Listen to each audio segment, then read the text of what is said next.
What does it mean to witness something you are never allowed to name? Every day, in cities built of glass and steel, people pass through doors that promise comfort and anonymity. Lobbies hum softly. Elevators rise and fall. Keys are exchanged. For most guests, hotels are places of rest, temporary shelters between destinations. But for the people who work inside them, these buildings are something else entirely. They are theaters of human behavior, where joy and despair, kindness and cruelty often unfold unseen. This story begins not with a crime, but with a silence. A housekeeper pauses outside a door longer than she should. A security guard notices something that does not fit the script. A server overhears a conversation that lingers in the air long after the plates are cleared. These moments rarely make headlines. They are swallowed by routine, absorbed into the rhythm of work. And yet they leave marks, quiet impressions carried home at the end of a shift. Hotels occupy a strange space in modern life. They are private, but not quite. Public, but only selectively so. Designed to disappear guests from the world, they rely on an unspoken agreement. What happens here will not follow you when you leave. Discretion is not just a courtesy, it is a product. And like all products, it is maintained by labor. Behind every closed door is a worker who cleaned the room, delivered the food, fixed the lock, or watched the hallway. These workers are trained to be attentive and invisible at the same time. To notice everything that affects service and nothing that might disturb it. This balance is delicate. Sometimes it breaks. Across decades and continents, hotel staff have found themselves standing at the edge of moments that felt wrong. Not always dramatic. Sometimes it was a detail out of place. A timeline that didn't align. A guest who never appeared on a registry. A disturbance resolved too quickly, or not at all. The work continued. The questions remained. For an industry built on hospitality, the ethical burden placed on its workers is enormous. Many are immigrants. Many live paycheck to paycheck. Most understand early on that their livelihoods depend on silence as much as skill. Employment contracts emphasize confidentiality. Management emphasizes loyalty. And the message becomes clear. Your job is to forget what you see, but forgetting is not the same as erasing. Over time, these unspoken memories accumulate. They settle into the background of ordinary life. A former employee avoids a certain kind of hallway. Another leaves the industry entirely, unable to explain why. Years later, in anonymous conversations or hesitant recollections, fragments surface, not as accusations but as questions still unanswered. This documentary journey is not about proving hidden plots or declaring secret truths. It is about listening, about tracing the thin line between discretion and complicity, between privacy and protection. It is about understanding how institutions, often unintentionally, sometimes deliberately, create conditions where certain stories never find daylight. We will move through a series of places and moments. Each begins with something small, an observation, a delay, a decision made under pressure. Each unfolds into something larger, a pattern of silence, a system that rewards looking away. And each ends with a human cost, often carried quietly by those with the least power to speak. At its heart, this is a story about memory, about what is remembered officially, and what survives only in the minds of witnesses. About how truth can be shaped not only by what is said, but by what is never allowed to be said at all. As we begin, consider this question. If you were paid to be invisible, what would you do with the things you could not unsee? The answers, as we will discover, are rarely simple, and they are never without consequence. It started with a locked hallway and a missing hour. February 11, 2012. The Beverly Hilton Hotel, Los Angeles. Just hours before a major awards event, a familiar rhythm filled the building. Fresh linens, polished brass, cameras already waiting outside for red carpets to be unfurled. But on the fourth floor, something wasn't right. Whitney Houston, one of the most iconic voices of her generation, was found dead in Suite 434. The official story was swift and simple: accidental drowning, with cocaine and heart disease listed as contributing factors. A tragic loss explained, concluded, and filed away. But those who worked that day tell a story that doesn't fit quite so neatly. A housekeeper assigned to the fourth floor recalled being diverted from her usual duties hours before Houston's body was supposedly discovered. Security was already posted near the suite. The hallway was tense. When she asked her supervisor what was happening, she was told not to ask questions and to work another floor. The official timeline claimed Houston was found at 3:55 p.m. by her personal assistant.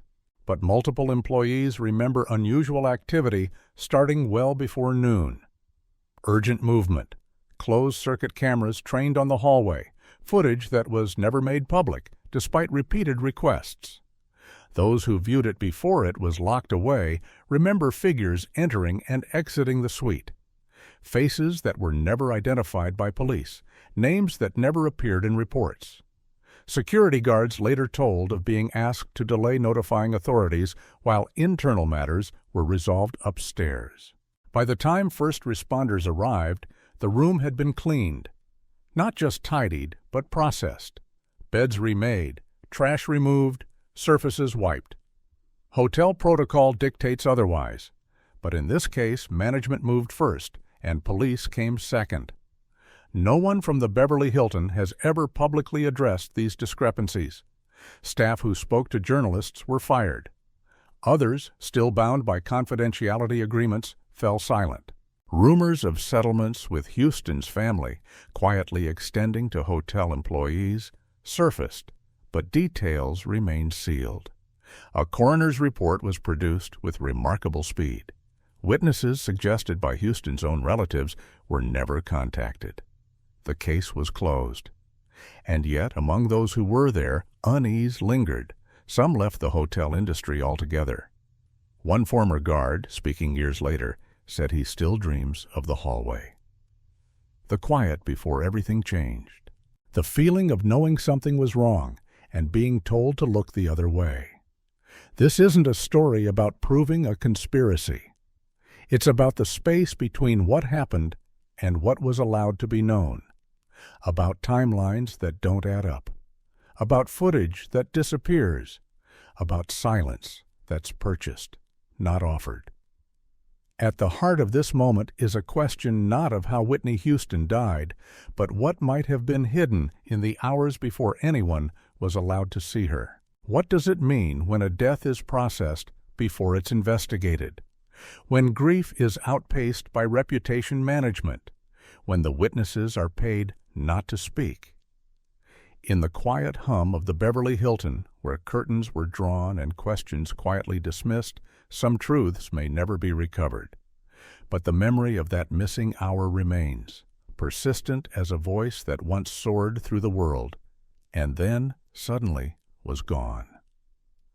What happens when justice knocks and power answers? May 14, 2011. The Sofitel Hotel, New York City. A housekeeper named Nafissatou Diallo approached Suite 2806 with a cart of fresh towels. It was a routine task.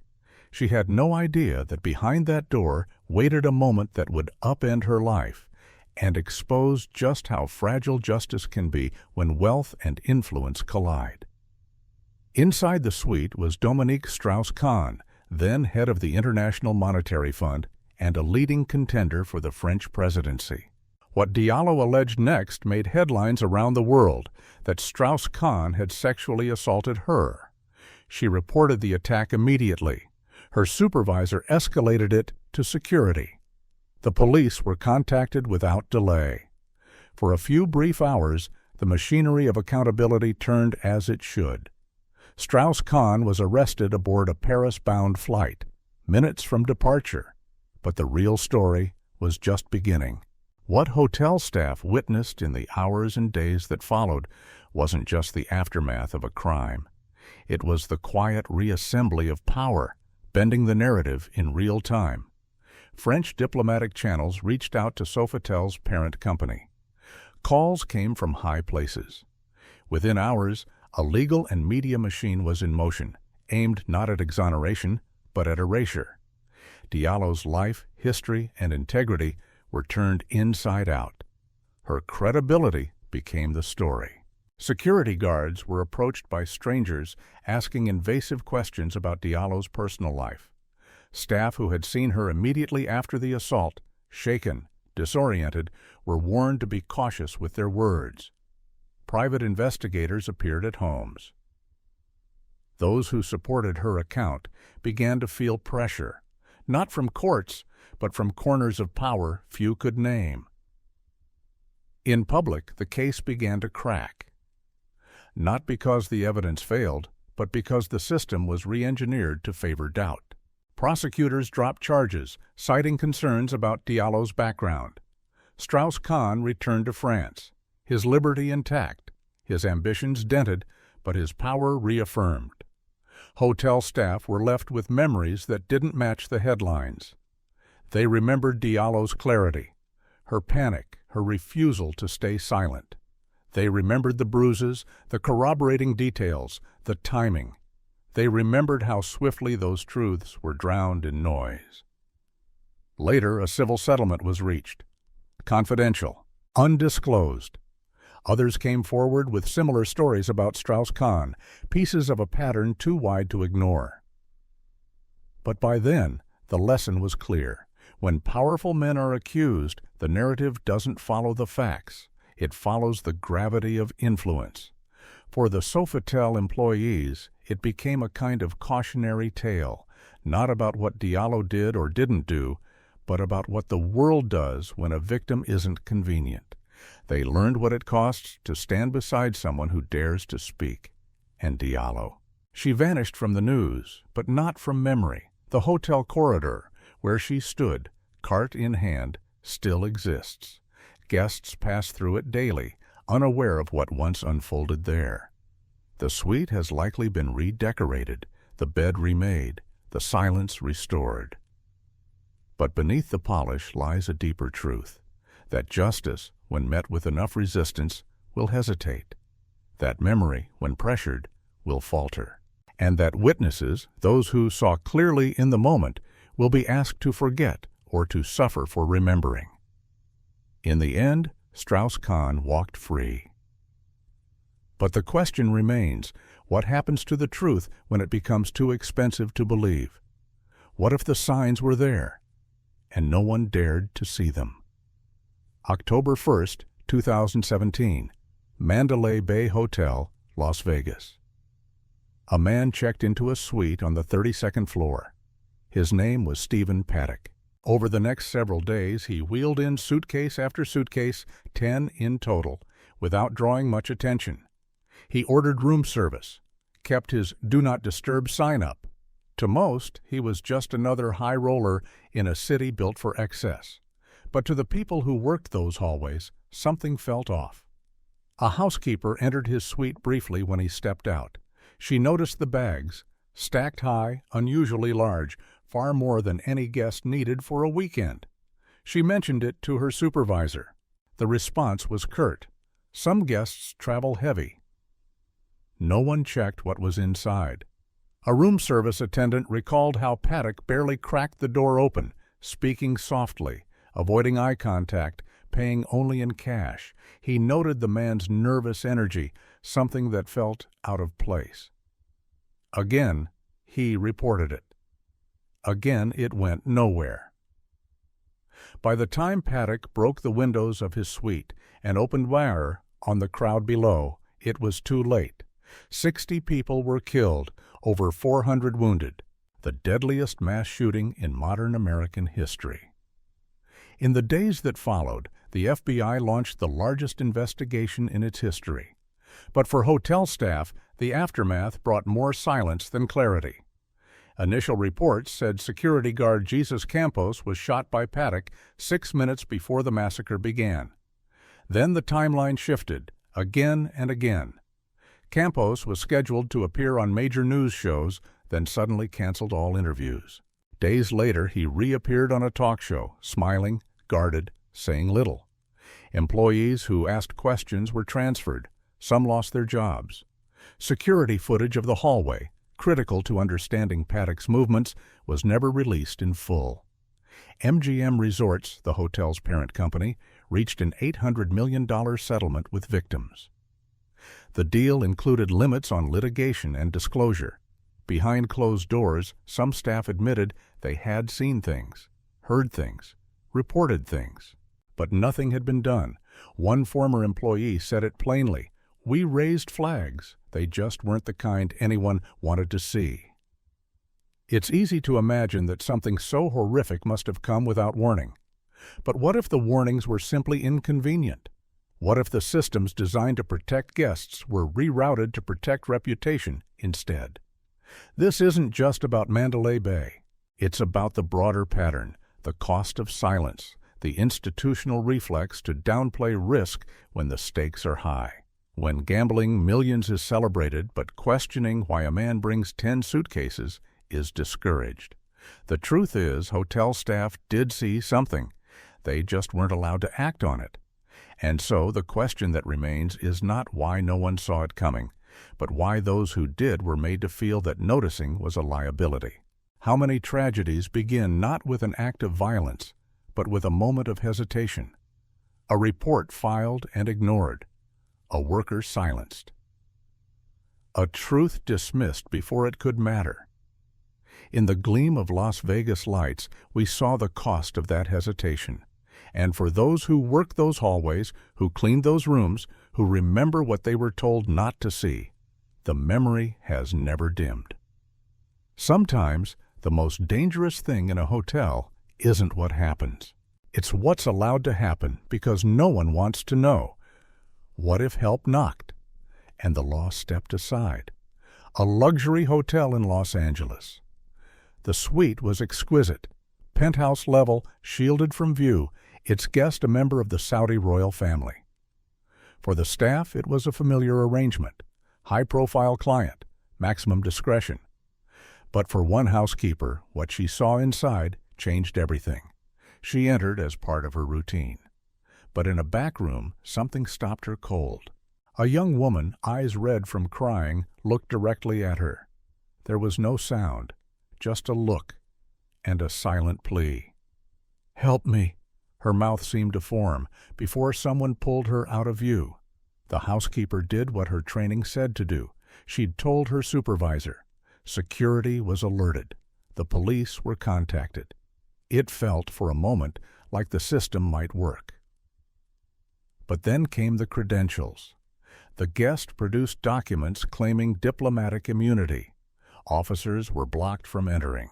Within hours, consular officials arrived to reinforce the claim. The police left without ever verifying the woman's identity, her condition, or even her presence. The next day, the housekeeper was summoned by management. She was told she had misunderstood what she saw, that the guest was important, that privacy must be respected. She was offered a generous bonus on the condition she signed a statement recanting her report. She refused. Her work schedule changed. Infractions that had never been noted were suddenly documented. Within 2 weeks, she was terminated for performance issues. The guest flew out on a private jet the next day. The woman was never identified. No charges filed. No follow-up. The file closed before it was ever opened. In the quiet that followed, the housekeeper reached out to journalists and human rights groups.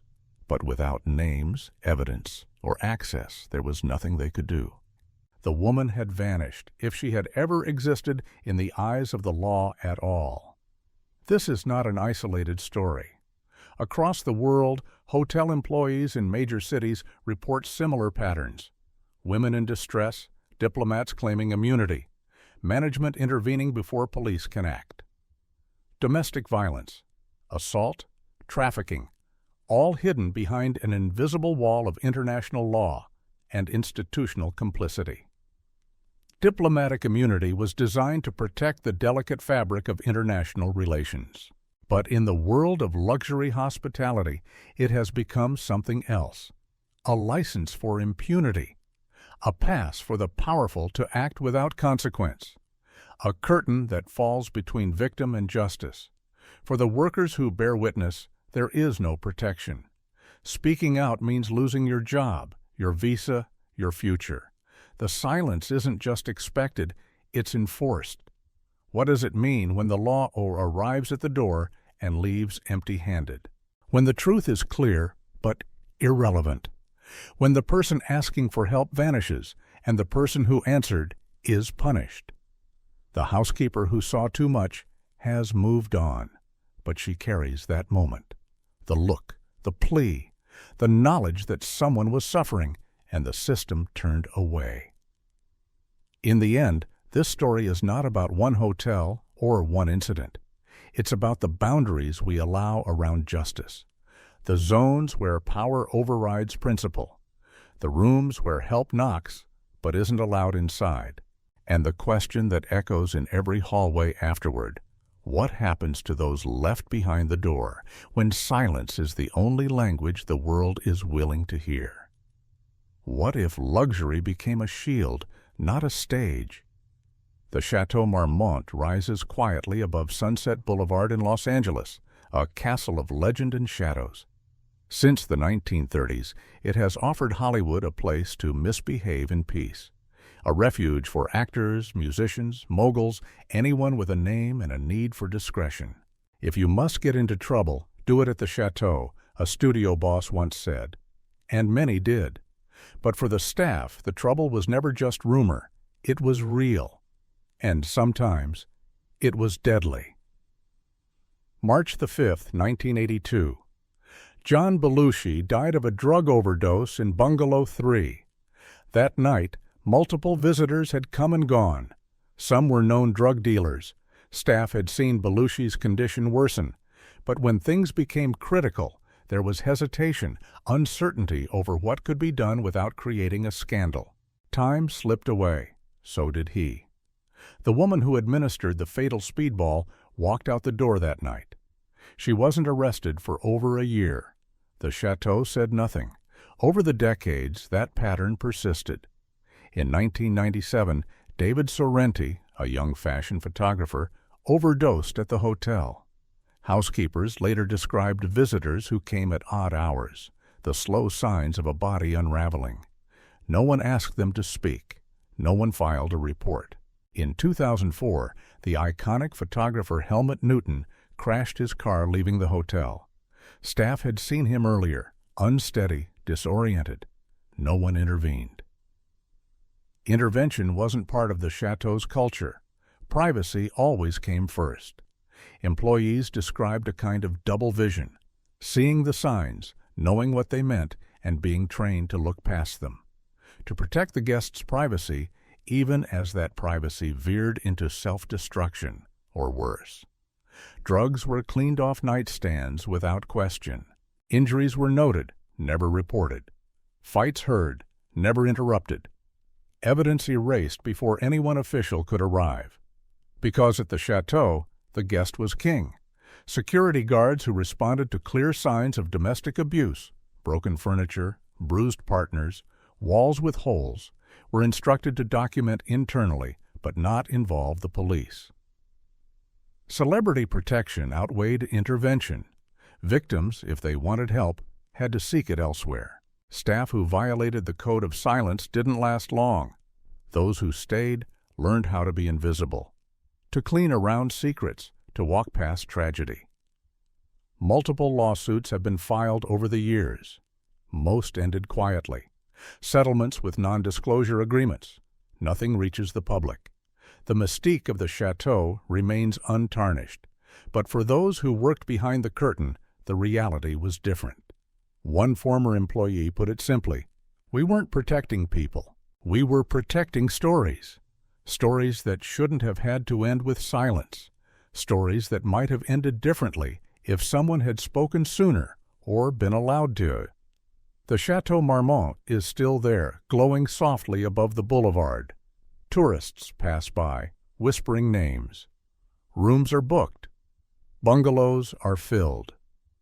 The legend continues, but in that legend is a truth we rarely face, that the price of glamour is often paid by those who serve it. And the question that remains in every freshly made bed, in every discreetly wiped surface, is this: when we protect the powerful from shame, who protects the rest of us from what that shame conceals? What if a pattern hid in plain sight, across oceans, across years? Jeffrey Epstein's crimes have become emblematic of impunity, the systematic abuse of the vulnerable protected by wealth, connections, and secrecy.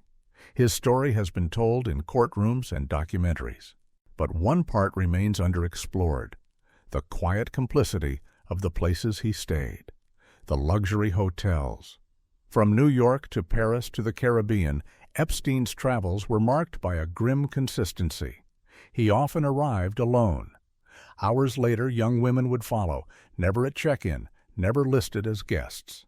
They came through side entrances, guided by assistants, eyes down, speaking little. Housekeepers noticed right away.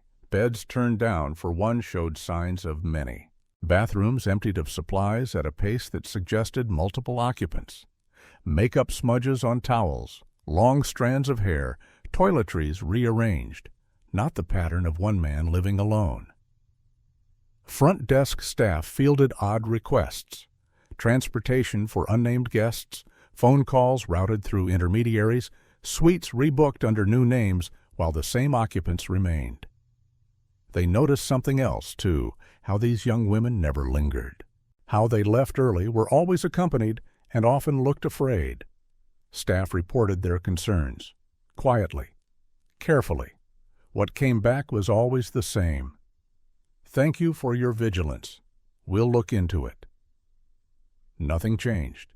Security personnel later admitted they'd been told Epstein was a VIP guest who required enhanced privacy, that any issues raised by staff were to be documented internally, not escalated. The message was clear: his comfort mattered more than scrutiny. And why wouldn't it? Epstein spent extravagantly. He tipped in cash.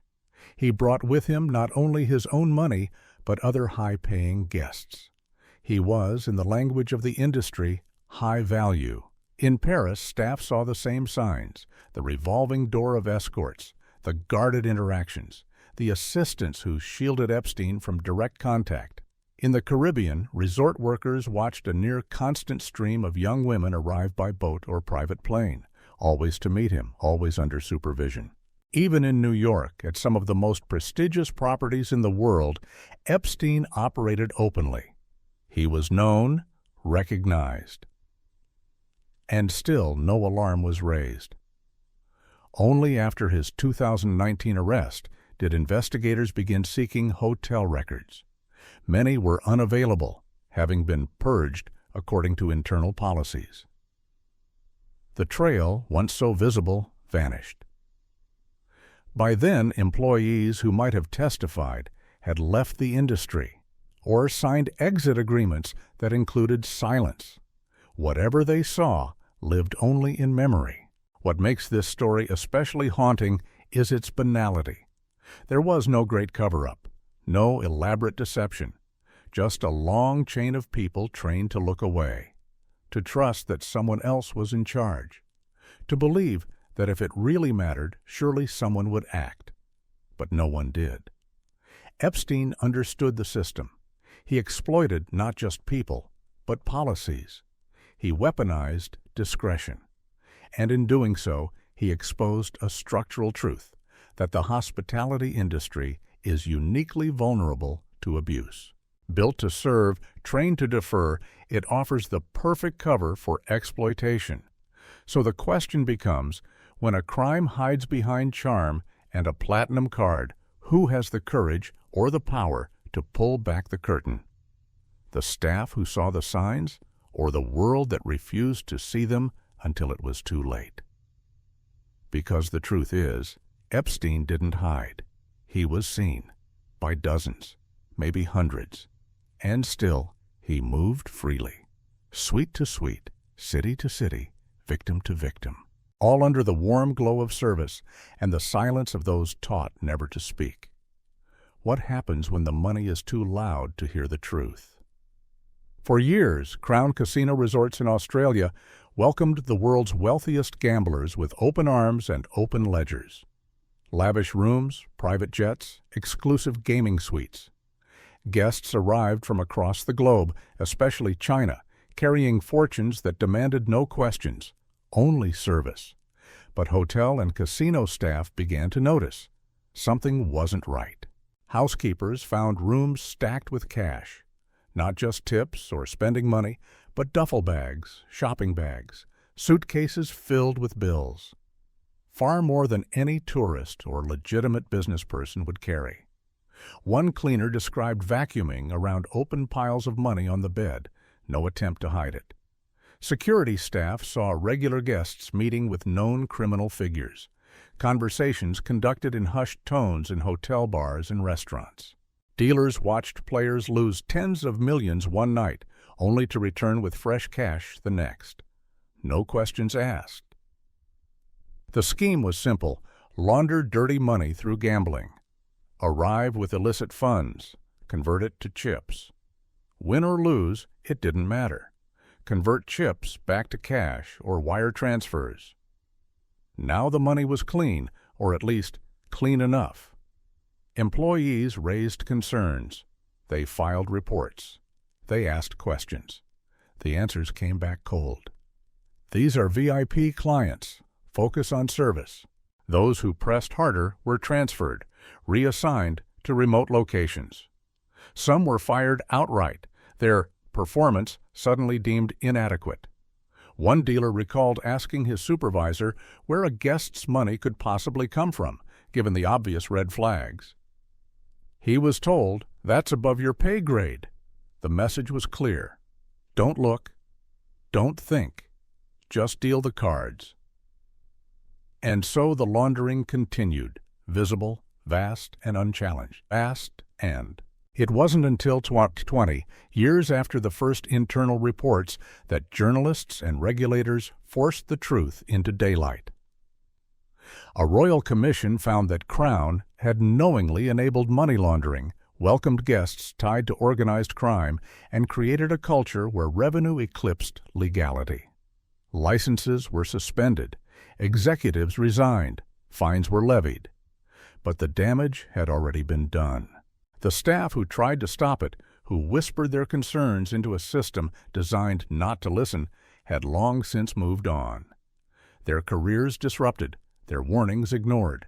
And those who remained? They learned what many in the industry already knew. Protecting profit often means silencing the people closest to the truth. This wasn't a hidden crime. It was a loud one, a flashy one that filled suites and casino floors with opulence and risk. But the risk wasn't shared equally. For the guests, the risk was losing money they could afford to lose. For the staff, the risk was their future, their integrity, their jobs. And so the question becomes, when does service become complicity? When does discretion become denial? When a cleaner sees cash covering the bed like laundry and no one asks why, is that just hospitality? Or is it the first crack in the foundation of accountability? Crown Casino paid its penalties. The headlines moved on. But somewhere, in the quiet moments of a shift change, a former staff member still remembers what they saw and what they were told to forget. Because sometimes, it's not the crime that's hardest to face. It's the memory of how many people looked directly at it and decided to turn away. What if the people serving you were the ones in chains? Dubai's skyline gleams like a promise of luxury, ambition, and wealth beyond measure. Inside its five-star hotels, guests are pampered with seamless service, towering views, and a silence so polished it feels intentional. But behind that polished silence lives a workforce with a very different story. They come from the Philippines, India, Nepal, Bangladesh, Sri Lanka. Recruited with promises of opportunity, they arrive to find their passports taken, their movement restricted, their wages delayed or denied entirely. They are told that leaving would mean deportation, or worse, blacklisting from the entire Gulf region. And in this fragile, captive system, some hotel workers witness crimes not just as employees, but as victims themselves. One former housekeeping supervisor described seeing a young woman collapse during the summer heat, temperatures exceeding 110 degrees. She was denied medical attention, told to drink water, keep working. When she protested, she was threatened with termination and expulsion. Her exhaustion wasn't a crisis, it was an inconvenience. But the most haunting story came from a hotel near the marina. A Filipina worker promised a job in hospitality, found herself assigned as a domestic servant for a powerful Emirati family, connected to the hotel's ownership. She was abused, isolated, denied contact with the outside world. When she escaped and sought help at the very hotel where she expected to work, she was detained by hotel security and returned to her abusers. The housekeeper who witnessed this was warned, "Speak, and you're next." She said nothing until years later, after fleeing the region. Sexual assault is common, so are threats, so is silence. Under UAE law, a worker reporting rape can be charged with adultery or fornication. Women have been imprisoned for reporting assault. Hotel management knows this, so do the guests, and so do the predators. Western hotel brands operate under joint ventures that shield them from responsibility. We don't control local employment practices, they say. That's up to our partners.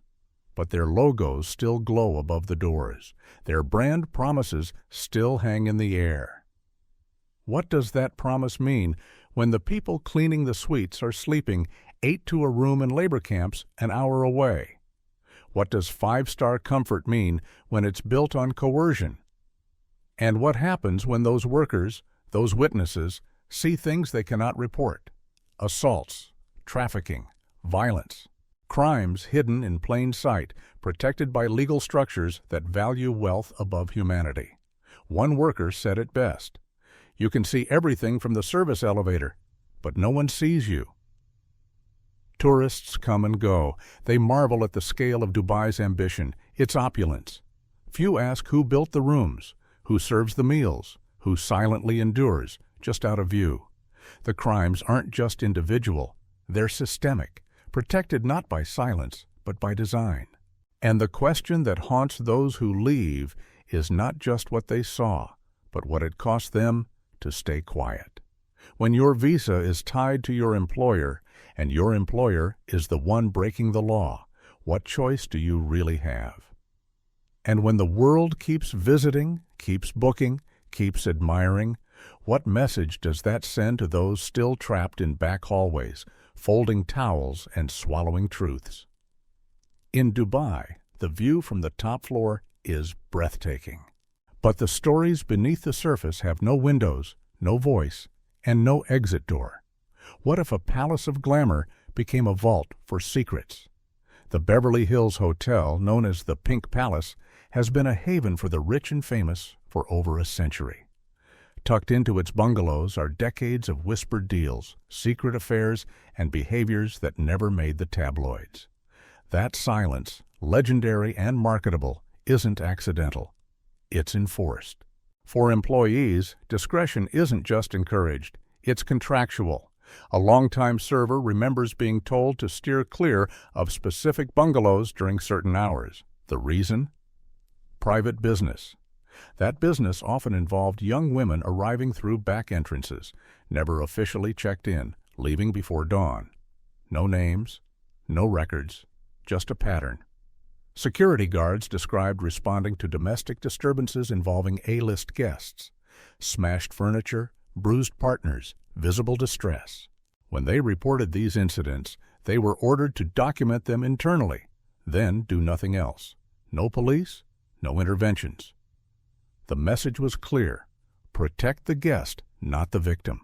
Housekeepers found drugs, weapons, signs of violence. The protocol? Clean around it. Never mention it. Pretend it wasn't there. For decades, the hotel's unspoken motto has been, What happens here stays here. But what happens when that vow of silence protects more than reputations? What if it protects crimes? The ownership structure only compounds the silence. The hotel is owned by the Sultan of Brunei. In recent years, his country's adoption of Sharia law, including death penalties for homosexuality and adultery, sparked boycotts. But few noticed how his ownership deepened the culture of secrecy. Employees feared not just termination, but retaliation.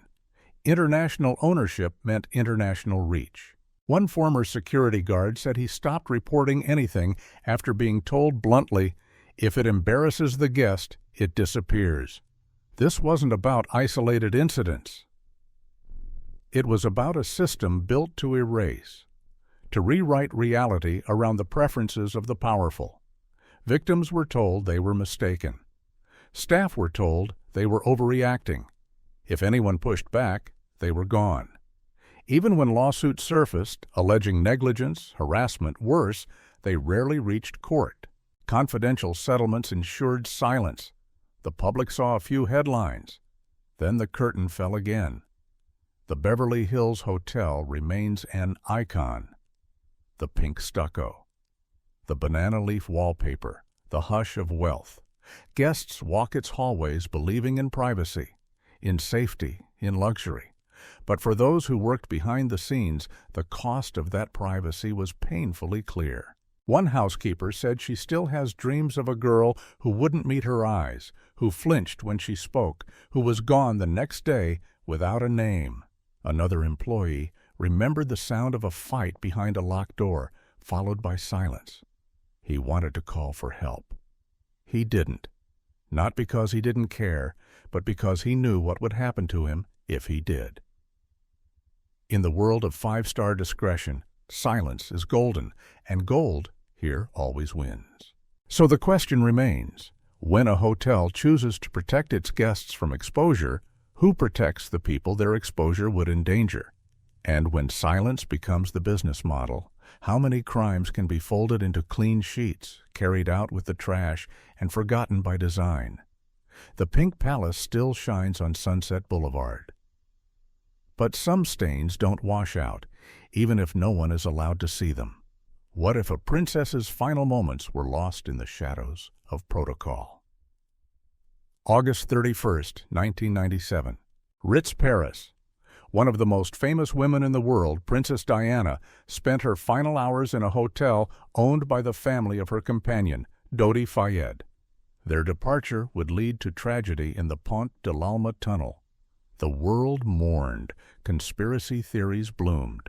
But what hotel staff saw that night paints a quieter, more troubling picture, not of assassination, but of failure. Henry Paul, acting head of security at the Ritz, was assigned to drive. He'd been drinking that evening, openly, over hours. Several employees saw it. They remember the glasses, the bar stool, the loosened collar. Some voiced concern. Why was he driving? They were told not to worry. Time was pressing. Paparazzi crowded the entrances. Management made a quick decision. Sneak Diana and Dodi out through the back. Use a decoy at the front. Avoid the circus. But in that hurry, judgment blurred. The vehicle chosen wasn't part of the usual fleet. It hadn't been vetted for a high-security departure. And Henry Paul, visibly impaired, wasn't pulled aside. He was promoted to driver. The staff saw all this unfold. They stood in the halls. They watched the cameras. They heard the radios crackle. Some of them, decades later, still see it in their minds, the way the decision-making seemed to melt under pressure. Then came the crash. The investigations, first in France, then in the UK, focused on the impact, the photographers, the alcohol. Official findings declared it an accident. A deadly blend of speed, intoxication, and chaos. Unlawful killing, yes, but not murder. Yet those who worked that night were never truly heard. They were employed by the Fayed family. Speaking out risked more than just jobs. It risked reputations, lawsuits, futures. And when Mohammed Al-Fayed began promoting elaborate conspiracy theories, the staff were trapped. To speak meant choosing between two impossible extremes, a cover-up or a cover story. Neither matched what they had seen. What they saw was failure, not malice, not plots, but something perhaps more damning. A system where pressure overwhelmed protocol, where no one felt safe saying, "Stop." One former staff member, in a rare anonymous interview, said it plainly. We all knew something was off, but it was Diana. Who were we to question the plan? And in that hesitation, those silences, lay the seeds of disaster. Diana trusted the people around her, the hotel, the car, the driver. She trusted that someone had thought this through, that someone had said, "This is safe." But no one had. Or if they had, their voices were drowned out by urgency and fear of making a scene. In the end, it wasn't MI6 or royalty or dark forces in the tunnel. It was poor decisions, made quickly, under pressure, without accountability. And a woman died. For the staff, the grief was compounded by helplessness. They watched the coverage, the theories, the denials. They kept working, kept silent.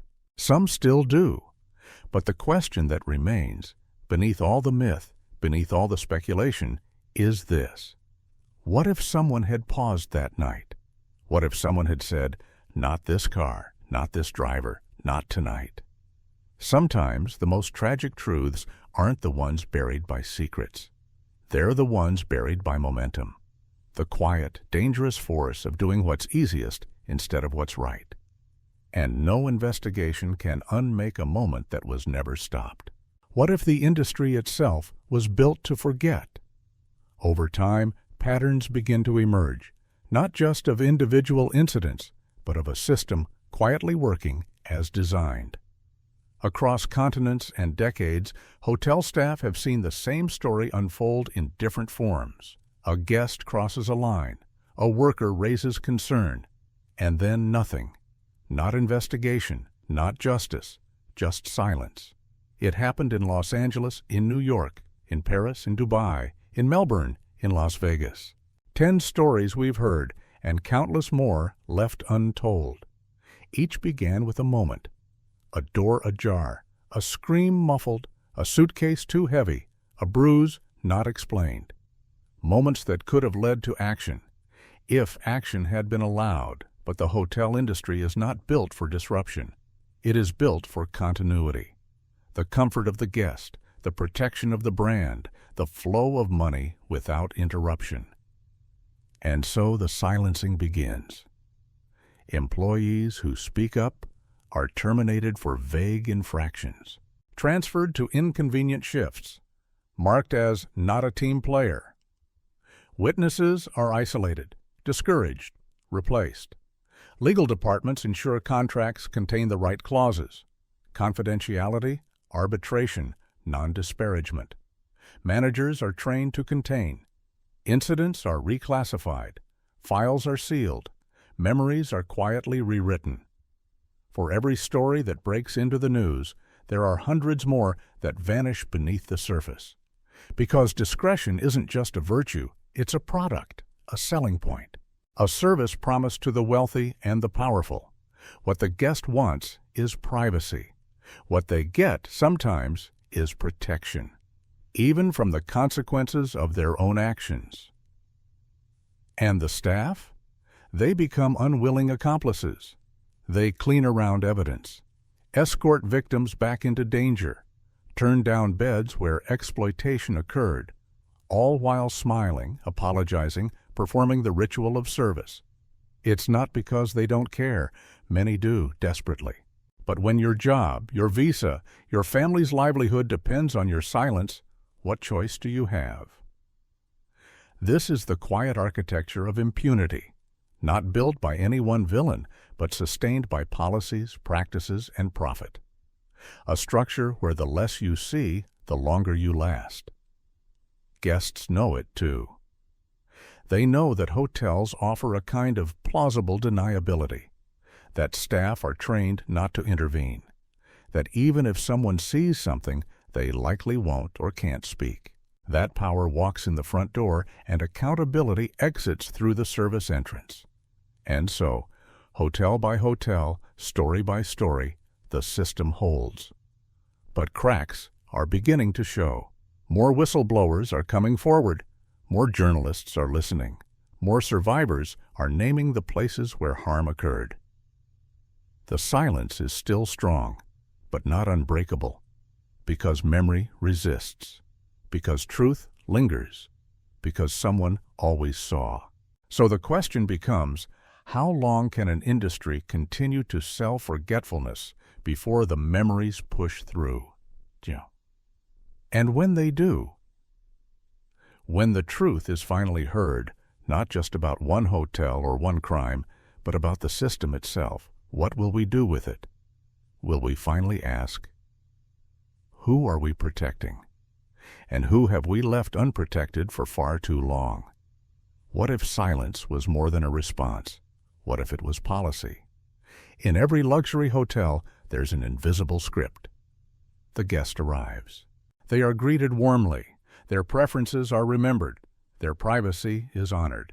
And behind the scenes, a quiet machinery ensures that nothing, absolutely nothing, disturbs the illusion of perfect service. But that machinery isn't neutral. It responds differently depending on who you are and what you're trying to say. Across the 10 cases we've explored, the outcome was rarely shaped by what happened. It was shaped by who it happened to and who it might embarrass. At the Beverly Hilton, staff were told to forget the early hours before Whitney Houston's death. At the Sofitel, the credibility of a housekeeper was destroyed to protect the status of a man in a tailored suit. In Las Vegas, red flags were quietly folded away with room service trays. In Dubai, the exploited were also the invisible. At the Beverly Hills Hotel, guests were protected from consequences while employees were punished for truth. This wasn't coincidence. It was strategy. In internal memos and legal briefings, the terms are clean: client confidentiality, brand protection, reputational risk. But what they often mean in practice is that vulnerability has no advocate and power has no cost. The front of house is opulence. The back of house is obedience. For many workers, the worst part isn't witnessing something they can't stop. It's knowing that if they try, the institution they serve will side against them. It's watching management smooth over the story before anyone asks a question. It's seeing a young woman escorted out a back entrance, not to safety, but to silence. It's being told, you didn't see that, even when they did, and if they speak up, they're branded as disloyal, litigated, blacklisted, forgotten. The system protects itself, and it protects those who pay. So what does it take to break that silence? Sometimes it's a single voice, an employee who no longer fears the consequences, a journalist who listens, a survivor who refuses to be erased. But even then, the system rarely crumbles. It adjusts, waits, finds new ways to insulate, because the silence isn't accidental. It's the product that luxury hotels have mastered better than any other. Not the sheets, not the view, not the cocktails by the pool. The silence. The guarantee that what happens inside those walls will stay there. But cracks are forming in the plaster. Former staff are beginning to tell their stories, not in press conferences, but in whispered interviews, anonymous essays, quiet acknowledgments of truths too long buried. Some memories won't stay quiet. Some names refuse to disappear. And some witnesses, long ignored, are finally being heard. The question now isn't whether the silence exists. It's whether we're still willing to buy it. And if not, what happens when the voices come back? When the service staff speak? When the memory walks back through the lobby, not as a ghost, but as a reckoning? What remains when the silence lifts? In the end, this is not just a story about hotels. It's a story about people, about power, about what happens in the spaces we trust to be neutral, welcoming, safe. Spaces where, too often, justice is turned away at the door. From Los Angeles to Dubai, New York to Paris, we've traced a pattern not of isolated incidents, but of a culture where discretion becomes denial, where hospitality becomes hierarchy, where crimes are not covered up by shadows, but by smiles and signatures.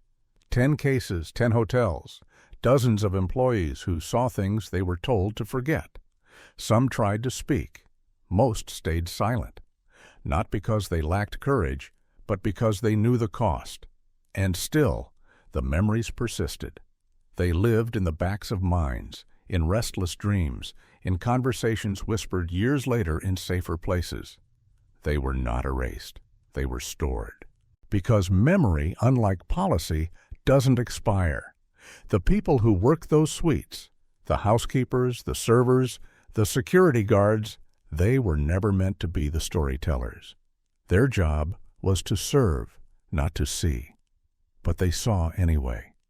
They saw the girl who mouthed, "Help me." They saw the guest who came with 10 suitcases and left devastation. They saw the bruises hidden under designer clothes. They saw the panic in a colleague's eyes. They saw, and they remembered. And now, we remember with them. This documentary has not offered conspiracy. It has offered clarity. A reckoning not with what is whispered in darkness, but with what is allowed in daylight. The hotel industry, like any institution, reflects our values, what we reward, what we ignore, what we're willing to excuse in the name of luxury, convenience, or profit.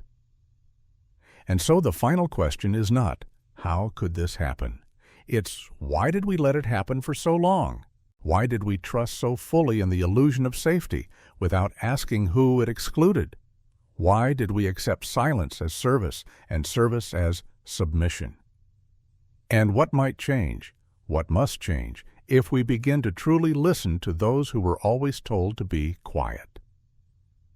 The lobbies remain polished. The rooms are still turned down, but behind the doors, the stories are still there, waiting, pressing against the seams of silence, because some truths don't vanish, they wait.